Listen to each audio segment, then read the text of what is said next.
Hello students, welcome back to my channel. Today in this video, I'm going to explain you the 8th lesson from Flamingo, that is Going Places. Going Places was written by A R Barton. Here, A R Barton is a Jewish writer, modern writer who writes in English. And in this story, Going Places, Barton explores the theme of adolescent fantasizing and hero worship. Adolescent fantasizing and hero worship. Here adolescent means the people who are in teenage, mostly they fantasize different things, they go into imaginations. That is what fantasy. And also hero worship in the sense people try to worship their heroes, like maybe the cricketer, maybe the film star, maybe some other tennis star or sports persons. That is what here the main theme is: adolescent fantasy and hero worship. And what are the disadvantages of adolescent fantasy and hero worship are also explained here. In this particular lesson, we have the main character, that is the lead character, that is Sophie. Here Sophie is a daydreamer. That means she dreams of something and she believes that it is true. Okay, dreams, and she believes that her dream is true. Even though she imagines some things, she believes that those things were true. Just like, for example, she imagines that she met some hero or some Virat Kohli, and immediately she believes that it is true, and she reveals the same matter to all the people with her family members and all. That is what Sophie's character here. And there is another character, that is Jhansi also. So these two were schoolmates and friends here. Actually, these two people have earmarked for working in a biscuit factory after completing their school. But one day, while coming back from the school, she said that I am going to have a boutique. He said, boutique is a fashion wear store. Okay, I am going to start a boutique, like that she said. But Jhansi said it takes more time and more money. How can you do that? And then immediately she said that I will be the manager. That means I will work as the manager until I get full money. Then I will start my boutique. And I'm going to start the boutique which the city has never seen. Something like that, she said. And who will make you the manager directly? When Jansi asked. So if not the manager, I will work as Mary Quant. I'll be like Mary Quant. Mary Quant is a natural model. Okay, she's a model, and I want to work as a model. That means based on her words, you can understand that she is a fickle-minded person. Like first she said that she would start a boutiques, and then she said I will work as a manager, and now she's telling that I'll be the Mary Quant. That means I'll be the model she was telling here. And based on this, you can imagine that. And then Jansi, knowing that they were earmarked in the sense I already told you, appointed, designated to work in some biscuit factory, and she became melancholy. She became very sad because of her words. Yes, and then she spoke. You should be very sensible, Sophie, and you don't have much money to start the boutiques, and your father wouldn't allow you to go out and do all these jobs. He said. Then immediately she switched on to other topic. Then I will be the actress, right? You see here, I'll be the actress, model, actress, boutiques manager and all, right? This is what her character. There is real money. Actresses won't work full time, they work only part time, and then the remaining part time I'll work as the fashion designer also. See this, fashion designer. So this is how she tries to say all these things. And speaking like that, she reaches her home. And when she reached her home, she said, if ever I come into money, I will buy a boutique. She was telling in her home. And in that home, already her father was there eating some shepherd pie. And then he spoke, if you ever come into money, it's better buy a decent house for us. Like that, he said. And then there was another boy called Derek. And then he spoke. She thinks money grows on trees. Don't she, Dad? That means Derek was the boy, okay, younger brother. He spoke like that. And when she observed the room was piled with the dust, dirt, and all. Her mother's side when Derek spoke, and her mother was washing the dishes at the sink, and she had tied her apron at her back, and then she could see that dust in the room, and father was looking very dirty because of the day's labor and all. And then she felt some tightening in her throat. That means she did not feel comfortable there in that particular room. And then she went to Job's room. Joff is the elder brother here, and elder brother Joff was doing something. What was he doing? Tinkering an oily component of the part of the motorcycle. Okay, that means he was a motor mechanic. He was trying to repair. Tinkering means here repairing the thing. He was already away from school for 3 years. That means he stopped going to school and he's already working as an apprentice mechanic for 3 years. And so already I told you she's a daydreamer and a fantasizer and all.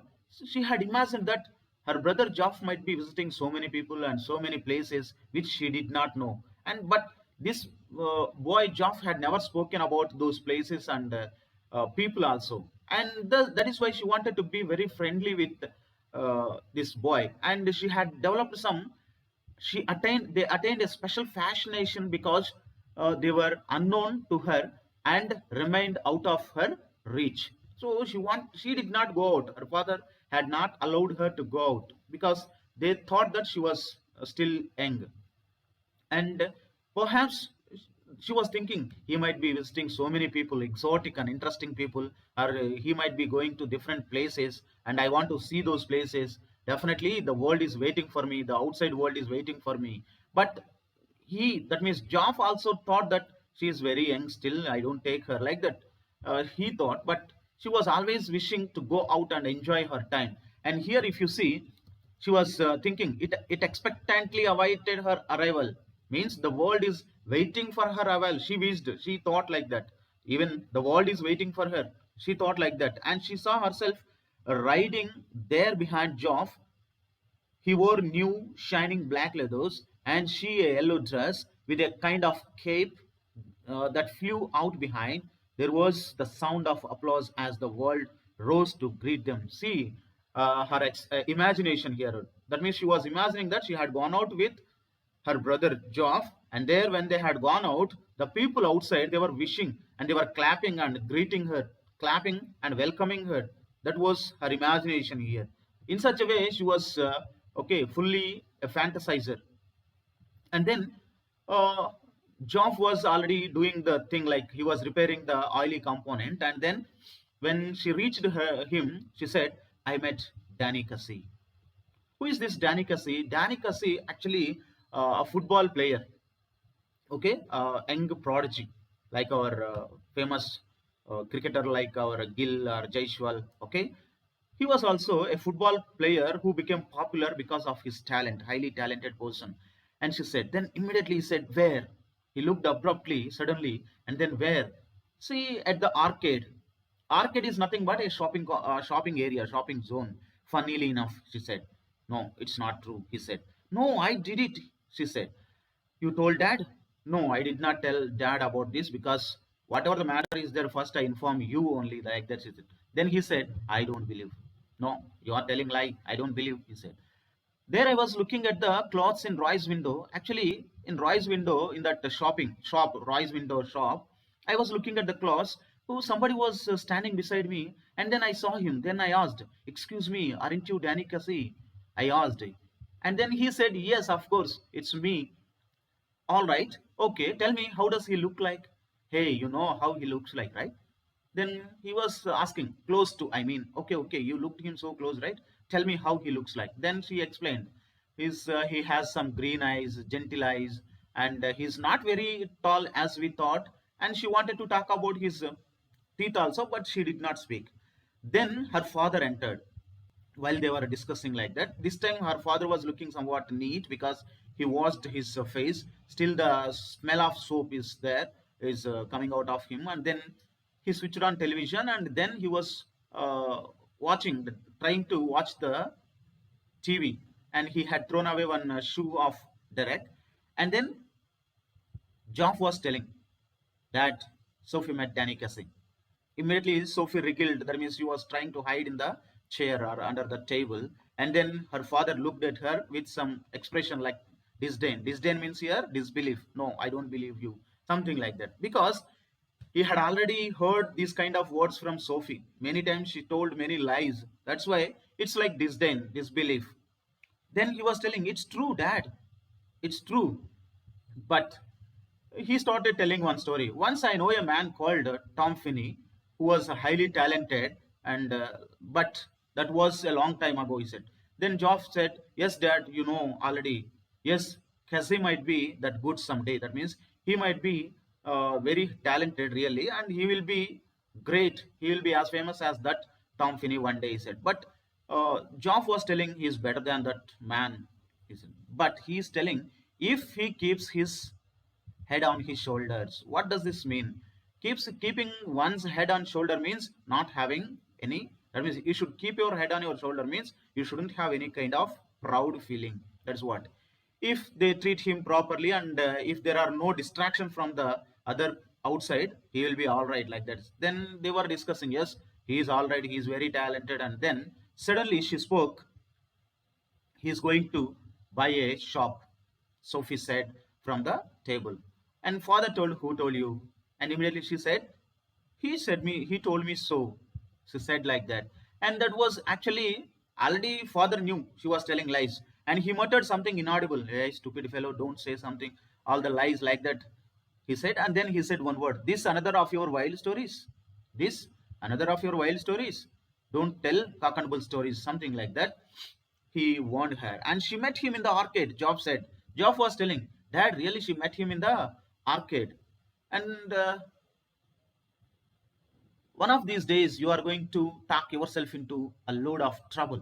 Her father said aggressively, hey, don't tell all these stupid things. So you are going to face so many troubles by saying all these lies. So aggressively, father told, and he had been very serious. Joff knows it's true. Don't you, Joff? She was telling, Dad, Joff knows it's true. Yes, yes, he knows that you are saying lies. He said like that, and he went out. Then there was there were the pictures of that football team, United's team, and there the Danny Cassie photo was also there on the wall. And then again she spoke. Promise you will tell no one, Sophie said. Hey, what's there to tell? Nothing to tell, he said. Joff. Promise, Joff, Dad would murder me. Don't reveal this matter anywhere. Like that. Hey, only if he thought it was true. No, he doesn't believe you.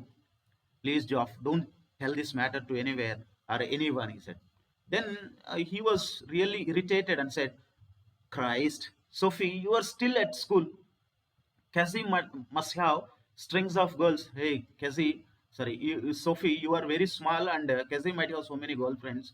Don't think so much about this man. Don't think so much about that Cassie. He said, no, he doesn't have any girlfriends. He said, who told you? He told me so.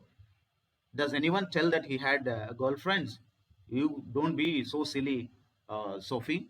So, not as quite as all that apparently. That means not as quite as all that apparently. That means whatever shines is not gold. All that glitters is not gold. So you must be very careful. Like that, he said. But she was telling, actually, I was at the arcade at the rise window. Then somebody stood beside me. It was me first spoke. Then I spoke. Excuse me, but aren't you Danny Cassie? I said. And then, yes, of course, he said. Yes, based on his accent and all, I could realize that he was Danny Cassie. And then finally, I asked him for autograph for little Derek, but neither of us had any paper or pen. We did not have pen or paper. That's why I could not take the autograph like that. She said, and then they wanted to go. That means Cassie wanted to go out because he had to travel along. And then she spoke a few words about the clothes in the Roy's window, and then he was about to go. When he was about to go, then again she was telling what she was telling. If I would care to meet him next week, he would give me an autograph. Then, of course, I said I would. Yes, while going, he asked me one thing. Hey, if you would like to meet me next week, I will give you autograph, he said. And immediately I said, yes, I will meet you. And as if he would ever show up, that means I don't believe he will not come back, Job said. You do believe me now, don't you? Just believe me, Joff. It's true, like that, she said. And he had taken his jacket and he had gone out, but he should take care of his clothing and dress maintenance, like that, she thought. But Joff did not believe her words. No, I don't believe it's the unlikeliest thing I ever heard, he said, he thought. And then That Saturday, those people had gone to, on every Saturday, generally they used to go to that football match, and then, as usual, they went to that weekly pilgrimage to watch the United. And Sophie and father were at almost Derek, little Derek were at the goal post, and Geoff had gone to the upper galleries with his friends, and then they were watching, and that United won the match with 2-0, okay, 2-0. And in that, one goal was done by Danny Casey, and he had done that goal from the penalty corner. And he had, that means so many people were eagerly waiting for his goal, and he had done that, and they felt very much happy when Danny Casey had done the goal. That was that. After that, father had gone to celebrate it, and he had gone to, yes, after the match, father had gone to pub to celebrate it, and these people, Geoff, Derek, and Sophie went to their home, and that was the end of that episode. And next day, Jansi came into the scene here. Jansi was asking, "Hey, what's that? Some people are talking about." And she was confused. What about? What's that? He said. Yes, your Joff told our Frank you met Danny Cassie. Oh, she was really embarrassed by this sentence. Oh, that, yes, I met. Like that, she was trying to cover, and she understood. Jansi understood that. Yes, that was what I'm speaking. Well, yes, I did it. And then she was thinking, you never did. Jansi was exclaimed, no, you never did. Means, so already those people knew about this Sophie's character. That's why, no, I never believe you. Just like Joff told.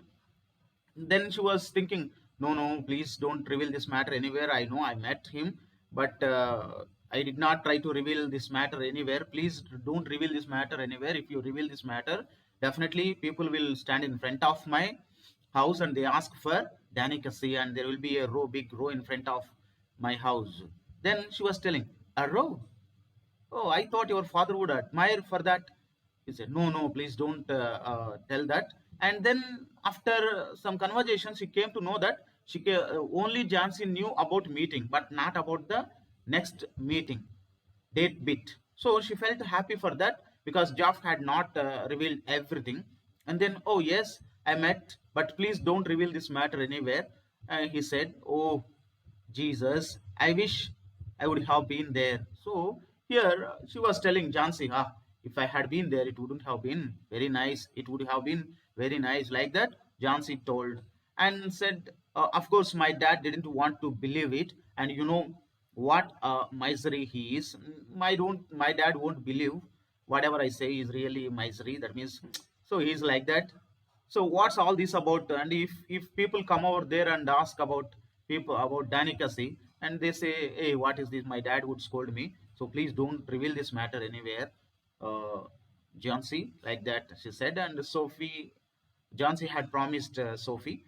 Thus, they departed. That evening, after dark, she walked by the canal. Okay, it was the perfect place that she thought to meet such kind of occasion, to meet on this kind of occasions. And it was a dim lighting area, and that is just beside some wharf is nothing but a dockyard. And there was a single tree, and under that tree there was a wooden bench, and she thought it was the perfect place. She had always thought so, and she had played when she was a child. Okay, she had played there when she was a child, and she was really feeling very happy to wait there. And for some while she was waiting, and she was imagining her his coming over there. Already I told you already, she was a daydreamer and a fantasizer. Every time she fantasizes, okay, that's what she was fantasizing, that he had come and he met her. Like that, she was thinking for some time and enjoying in that particular mood. And then here I sit again. Slowly doubts started. She said to herself, wishing Danny would come. Yes, he would come, and wishing he would come, and sensing the time passing. Yes, she was wishing that he would come, and the time passing also. She was imagining, yes, he would come and I will spend some time with him. Like that, she was imagining. But slowly, the pangs of doubt stirring inside me. That means, yes, the pain of doubt stirring inside her. maybe he will not come. Like that, she started thinking in this way. And I remember, and she was thinking about all those people, how those people will believe me if I don't take any sign or autograph from Danikasi. So what's that? My brother won't believe, and he had already told that he wouldn't come. Oh my God, this is what the people choose to believe.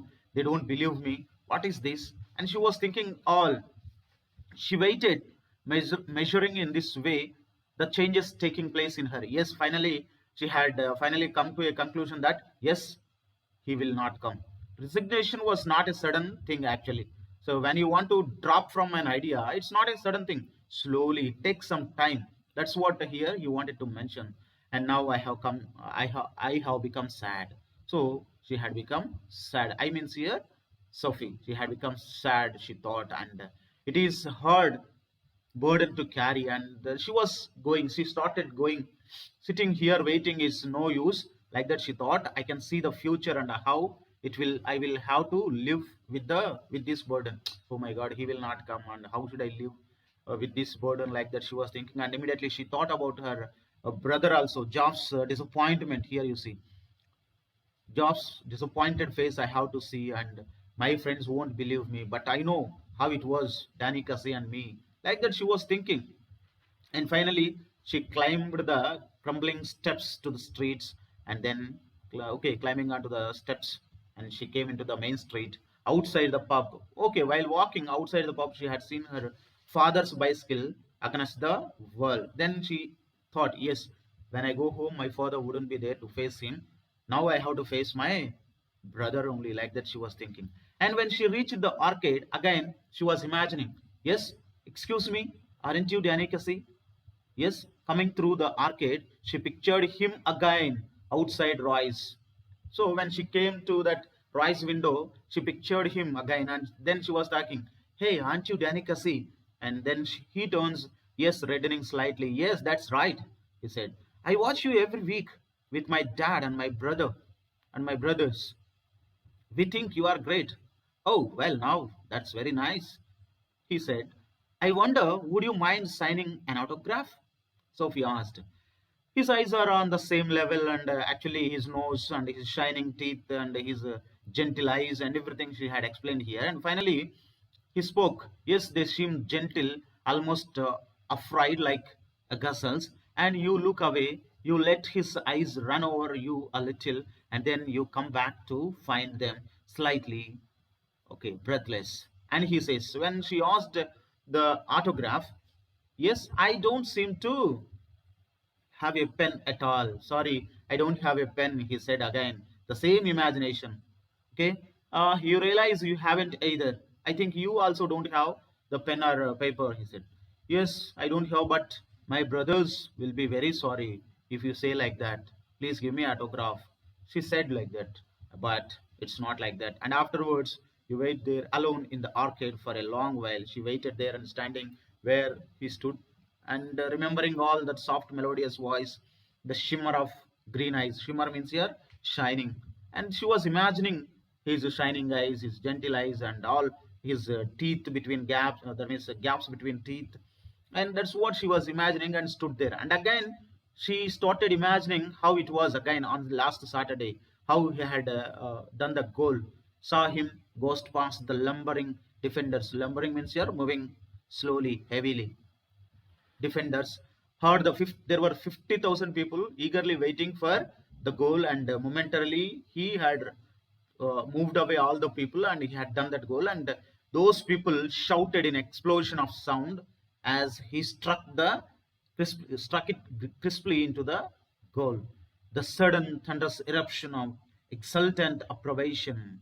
There was a sudden thunder that he had done the goal. What a nice thing! That was what happened last week. Again, she was imagining when she was standing there at the arcade. That's the lesson, my dear students. It's all about imaginations and the problems when you over imagine. That is what here Sophie's character is portrayed. And thank you very much. If you like my video, please subscribe. Thank you.